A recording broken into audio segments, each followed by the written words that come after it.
कितना एक्सपेक्ट करता है यीशु मसीह हमसे?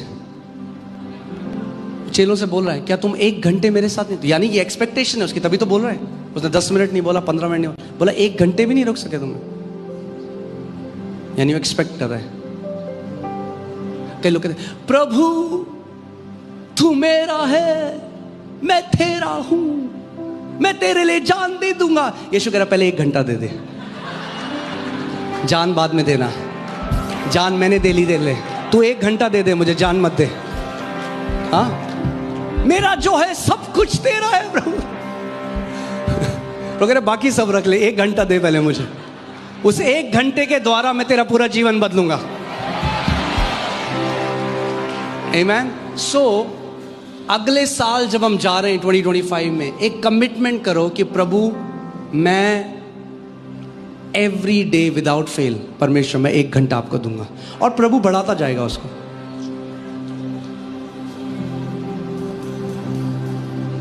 अब सोचो कोई जिम जा रहा है, वो कहे मैं 5 मिनट जिम करूंगा, क्या होगा? कुछ नहीं होगा। मगर जब वो जिम करता है, कुछ दिखता नहीं है पहले महीने, दूसरे तीसरे महीने से जब रिजल्ट दिखने लग जाते हैं, फिर वो अब डिसिप्लिन से नहीं, फिर वो अब डिलाइट से जाने लग जाता है, क्योंकि रिजल्ट आने लग गए। जब रिजल्ट आने लग जाएंगे ना आपके जीवन में प्रार्थना के, फिर आपको पता लग जाएगा, फिर आप जब प्रार्थना करोगे आपको पता चलेगा कि मेरा जो प्रार्थना का जीवन है वो मेरे जीवन में बहुत सारे रिजल्ट, फलों को लेकर आ रहा है। आमीन। और मैं प्रार्थना भी आपको आज बिब्लिकल, ठीक है अगर थोड़ा लंबा जाएगा तो चलेगा, बस 2-3 घंटे और। आमीन। थोड़ा शरीर को नियंत्रण में लाना है हमें। कई लोग 1:30 बजे बाहर खड़े होते हैं खाने के, खाना दे दो। अरे खा लेना भाई, बाद में कहीं नहीं जा रहे हो आप। 1 मील छोड़कर कोई नहीं मरा आज तक, रिकॉर्डेड है, डॉक्यूमेंटेड है। 1 टाइम का खाना छोड़ के आज तक किसी की मृत्यु नहीं हुई, आपकी भी नहीं होगी यहां पे। आमीन।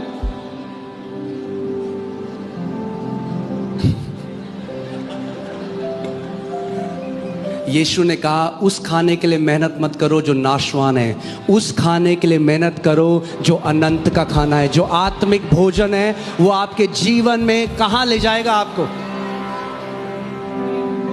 आमीन। हालेलुया। सो मैं आपको आज बिब्लिकल प्रार्थना करना सिखाता हूं, क्योंकि कई लोग कुछ भी करते हैं और उसको प्रार्थना बोलते हैं। प्रार्थना करना ये नहीं है मैं कमरे में गया और मैं कर रहा हूं, प्रभु बोल रहे हैं प्रार्थना नहीं। प्रार्थना हम एक उद्देश्य से करते हैं। आमीन। कई लोग हैं वो केवल गिड़गिड़ा रहे हैं परमेश्वर के सामने और वो सोच रहे हैं ये प्रार्थना है। नहीं, असली प्रार्थना पता है क्या है? असली प्रार्थना, यस आप अपना दिल शेयर करते हो परमेश्वर के साथ, आप में जो महसूस करते हो बिल्कुल करो, वो आपका पिता है। मगर असली प्रार्थना करना क्या है? वचन को लेकर प्रार्थना करनी है। कैसे प्रार्थना करनी है? अपने पड़ोसी को बोलो वचन को लेकर प्रार्थना करनी है। यानी जब भी आप प्रार्थना करने जा रहे हो, आप खाली दिमाग के साथ नहीं, आप एक वचन के साथ जा रहे हो परमेश्वर के पास। वचन लेकर आप जा रहे हो। आमीन।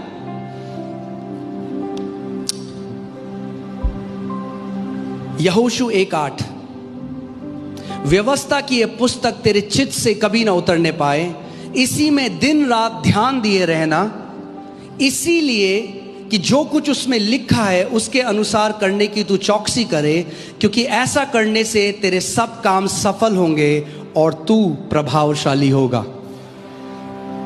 ये प्रॉमिस, ये वादा परमेश्वर का आप सबके लिए है। सब कोई, आप जानते हो अगर आप इसके अनुसार चलोगे, आप में से एक एक व्यक्ति प्रभावशाली होगा। कितने लोग चाहते हैं यहाँ पे प्रभावशाली होना? आपकी संतानें प्रभावशाली होंगी। आमीन। मगर उसके लिए परमेश्वर में बता रहा है हमें क्या करना है। क्या करना है? उसके वचन को लेकर उस पर मनन करना है, उसके वचन को लेना है, क्योंकि ऐसा करने से तू उसको करने की चौकसी करेगा। यानी सिंपल भाषा में, जब आप एक वचन को लेते हो और उसको बार बार मनन करते हो, ऑटोमेटिकली आप उसको फुलफिल करने लग जाते हो।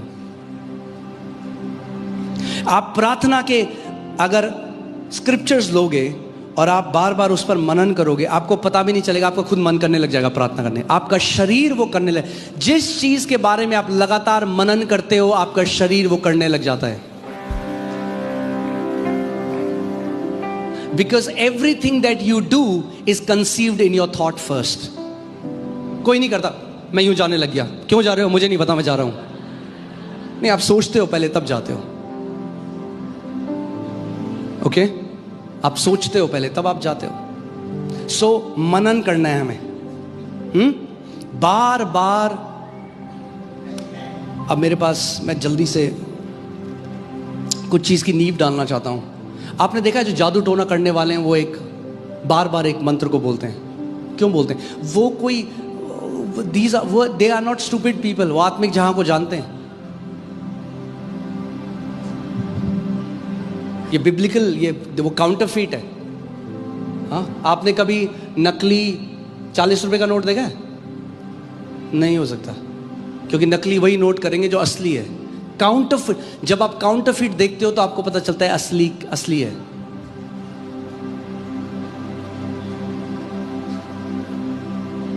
क्योंकि वो चलेगा ही नहीं। जब आप वचन, किसी वचन को बार बार दोहराते हो, it's like you generate power out of that. वो ऐसा है जैसे आप मक्खन निकालते हो ना मट्ठे में से, बार बार करके। ऐसे ही है जब आप एक वचन को बार बार मनन करते हो, बार, उसके अंदर जो परमेश्वर का तत्व है, उसके अंदर जो पवित्र आत्मा की सामर्थ्य है, उसके अंदर जो परमेश्वर का जीवन है, वो निकलने लग जाता है।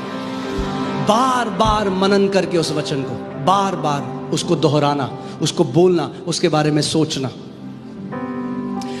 अब कई लोग बोलेंगे Jesus said don't do when repetition. This is not a when repetition. When repetition ये है, प्रभु दे दे दे दे दे दे दे दे दे दे दे दे दे दे, ये वेन रेपिटेशन है। हाँ, वचन को बार बार परमेश्वर, सोचो इस बात को, मूसा का परमेश्वर के साथ कितना ज्यादा एनकाउंटर था, कितना साक्षात्कार था। परमेश्वर ने मूसा को कहा मैं और किसी व्यक्ति से ऐसे बात नहीं करता जैसे तुझसे बात करता। सारे मिरेकल जो हुए, परमेश्वर ने उसको जो 10 आज्ञाएं दी, और वो मूसा वाचाओं के देश में प्रवेश न कर पाया। और अब यहोशू है, यहोशू को एक पूरी पीढ़ी को लेके जाना है। परमेश्वर ने उसको अब एक दूसरा एनकाउंटर नहीं दिया। परमेश्वर ने क्या कहा? वचन का मनन कर। और वो वचन का मनन करने लगा दिन रात। परमेश्वर ने कहा ये व्यवस्था की पुस्तक तेरे मुख से, तेरे चित्त से रुकने ना पाए। वो बार बार उस पर मनन करने लगा। क्या हो गया? जो सामर्थ परमेश्वर के वचन में थी वो जनरेट होने लग गई यहोशू की। और उसने चांद को कहा जहां है वहां खड़ा हो, सूरज को बोला जहां है वहां खड़ा हो। और बाइबल बताती है ग्रह भी उसकी बात मानने लगे। इस वचन में इतनी सामर्थ है। अगर ग्रह रुक सकते हैं इस वचन को मनन करके, तो आपका सिगरेट पीना भी रुक सकता है। अगर ग्रह रुक सकते हैं इस वचन का मनन करने, अगर ग्रह को कंट्रोल कर सकता है यहोशू, आप अपने शरीर को भी कंट्रोल कर सकते हो। आपको पता भी नहीं चलेगा कब आपका शरीर आपके वश में आने लग जाएगा। आमीन। और ये हम लोग ही नहीं करते, ये एक आत्मिक सिद्धांत है। मैं आपको प्रकाशित वाक्य 4:8 से दिखाता हूं। चारों प्राणियों के 6-6 पंख हैं और चारों ओर भीतर आंखें ही आंखें, और वे रात दिन, कब? रात। यहोशू को क्या बोला? तो दिन और रात। बाइबल वहां कह रही है वे रात दिन बिना विश्राम किए ये कहते रहते हैं पवित्र पवित्र पवित्र प्रभु परमेश्वर सर्वशक्तिमान, जो था, जो है और जो आने वाला है। यानी स्वर्ग में स्वर्गदूत हैं जो ऑन रेपिटेशन इस बात की घोषणा कर रहे हैं। It's a spiritual principle. जिस बात की आप घोषणा लगातार करते रहते हो वो आपके जीवन में प्रकट होने लग जाता है। और जब आप परमेश्वर के वचन की, जब भी आप प्रार्थना कर रहे हो, तो वो केवल भीख मांगना नहीं है, वो गिड़गिड़ाना नहीं है, वो शॉपिंग लिस्ट नहीं है, प्रभु ये दे दे, ये दे दे, ये दे दे, ये दे दे। वो ठीक है, मांगो आप, मगर आपकी प्रार्थना में परमेश्वर का वचन का मनन होना जरूरी है। आप बार बार वचन को दोहराओ जब आप प्रार्थना में जाते हो। आमीन। सो प्रार्थना क्या करता है? प्रार्थना, प्रभु यीशु मसीह ने क्या कहा कि जब तुम प्रार्थना करोगे तो क्या होगा? तुम परीक्षा में नहीं पड़ोगे। यानी प्रार्थना आत्मिक है and it deals with the spiritual things that are coming against you. ठीक है? दुष्ट आत्माएं, जो भी चीज है, वो प्रार्थना जब आप करते, जब एक प्रार्थना का जीवन जीते हो तो you are dealing with things spiritually. आप आत्मिक जहां में चीजों को, क्योंकि समझिए 3 चीजें हैं। आप शैतान, जो दुष्ट आत्मा है हमारे चारों ओर, आपका शरीर, और तीसरा है पैसों का प्रेम। अगर इन तीनों चीजों से आप अपने आप को पवित्र रखते हो, आप अंत तक खरे उतरोगे, आपकी गवाही अच्छी होगी।